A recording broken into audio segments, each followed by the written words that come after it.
പെങ്ങന്മാരെ, ഹബീബായ നബി തങ്ങൾ പറഞ്ഞ കാര്യങ്ങൾ അനുസരിച്ച് ജീവിക്കണം. ചെറുപ്പക്കാരെ, നിസ്കാരം ഖളാ ആകരുത്, കള്ളുകുടി ചിന്തിക്കരുത്, വ്യഭിചാരം ആലോചിച്ചു പോലും പോകരുത്, മൊബൈലിലുള്ള വൃത്തികെട്ട ക്ലിപ്പുകൾ മുഴുവനും ഒഴിവാക്കണം. ഫേസ്ബുക്ക് എന്ന ഫിത്തിനയുടെ ബുക്കിൽ അടിമയായി പോകരുത്. എല്ലാ രഹസ്യങ്ങളും ചോർത്തിയിട്ട് കൊടുക്കുന്ന ബുക്കാണ്. ഒരുത്തനറിയാതെ അവനെവിടെയോ നിൽക്കുന്ന ഫോട്ടോ എടുത്ത് ഫേസ്ബുക്കിലിട്ടാൽ അത് ഹറാമാണ്. അഥവാ അവൻ അപമാനമുണ്ടാകുന്ന, അവന്റെ ഇസ്സത്തിന് നിരക്കാത്ത നിലക്കുള്ള ഫോട്ടോ നീ കൃത്രിമമായി മോർഫ് ചെയ്താലും ലൈവായി എടുത്താലും അതിടൽ പ്രചരിപ്പിക്കൽ തെറ്റാണ്. നീ തന്നെ നിന്റെ ഭാര്യയോടോ അല്ലെങ്കിൽ മറ്റുള്ളവർക്ക് അന്യസ്ത്രീകളായ ആളുകളോടോ ചേർന്ന് നിന്നോ മുത്തം കൊടുത്തോ അല്ലാതെയോ നിങ്ങളുടെ ഫോട്ടോ ഫേസ്ബുക്കിലിട്ടാൽ ഒരുപാട് ചെറുപ്പക്കാരത് കാണുന്നില്ലേ? ഹറാമ് തന്നെ. ഒരു വീട്ടിലേക്ക് കടക്കുന്ന നേരത്തിൽ വീട്ടുകാരന്റെ സമ്മതമില്ലാതെ കടക്കാൻ പാടില്ല എന്ന് പറഞ്ഞ മതമല്ലേ ഇസ്ലാം? ഫേസ്ബുക്ക് വരുമ്പോ അതെല്ലാം പോയോ മോനെ? ആരാന്റെ സ്വകാര്യതകൾ മുഴുവനും നിനക്ക് അടിച്ചു മാറ്റാനാണോടാ? വീട്ടുകാരന്റെ അടുക്കൽ സമ്മതമില്ലാതെ വീട്ടിൽ കടന്നുകൂടാ.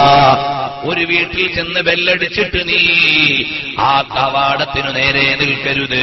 നീ അല്പം ഇടത്തോട്ടോ വലത്തോട്ടോ മാറി നിൽക്കണം. കാരണം സ്ത്രീകൾ വീട്ടിൽ ചിലപ്പോ തലമറച്ചു നിന്നുകൊള്ളണമെന്നില്ല. അവര് അടുക്കളയിൽ നിൽക്കുന്ന വേഷമായിരിക്കും. അന്യപുരുഷന്മാരവരുടെ വീട്ടിൽ ഉണ്ടാകണമെന്നില്ല. അതുകൊണ്ട് തന്നെ അവര് വീട്ടുപണിയിൽ അശ്രദ്ധമായി നിൽക്കുന്ന സമയം നീ ബെല്ലടിച്ചിട്ട് വാതിലിനു നേരെ നിൽക്കരുത്. നീ അല്പമൊന്ന് മാറി നിൽക്കണം. അപ്പോൾ അവര് വന്ന് ഒളിഞ്ഞു മെല്ലെ തലയിട്ട് സൈഡിലേക്ക് നോക്കും. അന്യയാളാണെന്ന് കണ്ടാൽ അവർ അതാ വേണ്ട പോലെ മറപാലിക്കും. നീ അല്ലാതെ തുറക്കുമ്പോ അങ്ങ് അടുക്കള വരെ കാണുന്ന രൂപത്തിൽ നിൽക്കാൻ പാടില്ല. ഇതല്ലേ ഇസ്ലാം പഠിപ്പിച്ച ആദാബുകൾ, അതല്ലേ ഇസ്ലാം പഠിപ്പിച്ച ചിട്ടകൾ. അയൽവാസിയുടെ വീട്ടിലാണെങ്കിലും നീ നേരെ കയറി അങ്ങ് ചെല്ലരുത്. ബെല്ലടിച്ച് സമ്മതം വാങ്ങണം. സലാം പറയേണ്ടവരോട് സലാം പറയണം. പക്ഷേ യുവാക്കൾ പരസ്പരം സലാം പറയാൻ പാടില്ല, ഹറാമാണ്. പറഞ്ഞാൽ മടക്കേണ്ടതില്ല, പറയാൻ പാടില്ല. ഇന്ന് സലാമോടെ സലാമിന്റെ കളി തന്നെ. അങ്ങോട്ടിറങ്ങിയ സലാം, ഇങ്ങോട്ടിറങ്ങിയ സലാം, വിളിച്ച സലാം, പറഞ്ഞ സലാം. യുവതികളെ, യുവാക്കളെ, പരസ്പരം സലാമില്ല. ഇന്ന് ലൈനടിക്കാൻ തുടങ്ങുന്നത് സലാം പറഞ്ഞുകൊണ്ടായിരിക്കാം. ആ നിലയ്ക്ക് ജീവിതഘടന അറിയില്ലേ? ഒരൊറ്റ ഹറാമിലും പെട്ടുകൂടാ. ഫേസ്ബുക്ക് ആയതുകൊണ്ട് ഹലാലെല്ലാം ഹറാമെല്ലാം ഹലാലാവൂല. വിലക്കിയതെല്ലാം ചെയ്യാമെന്ന് പറ്റൂല.